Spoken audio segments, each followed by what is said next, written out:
રામભક્ત હનુમાન ઘણા નામોથી ઓળખાય છે, જેમ કે મારુતિ નંદન, પવનપુત્ર અને સંકટમોચન વગેરે માનવામાં આવે છે.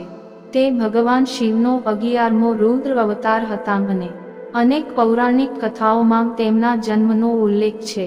આ કથામાં આપણે હનુમાનજીના જન્મથી શરૂ કરીશું. તમને આ વિડીયો સારો લાગે તો જય હનુમાન જરૂર કોમેન્ટ માં લખજો. હનુમાનજીના જન્મની કથા ખૂબ જ રસપ્રદ છે. તે માતા અંજની અને વાનર રાજા કેસરીના પુત્ર હતા.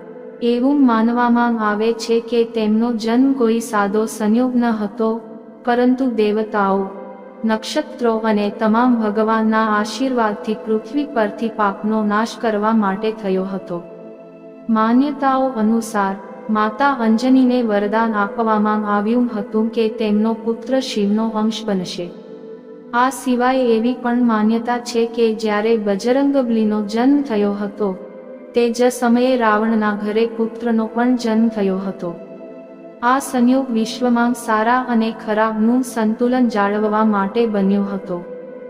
સત્યયુગની વાત છે, જ્યારે માતા અંજની એક જંગલમાં બેસીને પુત્ર પ્રાપ્તિ માટે ભગવાન શિવની પૂજા કરી રહ્યા હતા. ત્યારે તે હાથ જોડીને અને બંધ આંખો સાથે પૂજામાં મગ્ન હતા, જ્યારે તેની સામે મૂકવામાં આવેલા બાઉલમાં એક ફળ પડ્યું. જ્યારે માતા અંજનીએ તે ફળ જોયું તો તેને પ્રસાદ માની લીધું અને તેનું સેવન કર્યું.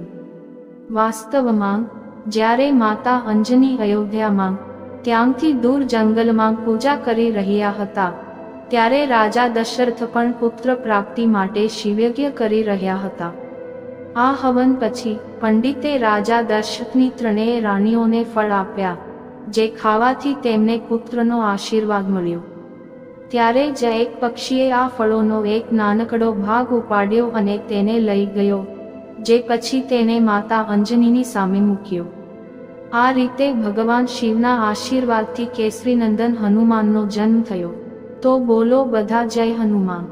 આવા વિડીયો જોવા માટે આ વિડીયોને લાઈક કરો અને ચેનલને સબસ્ક્રાઇબ કરો.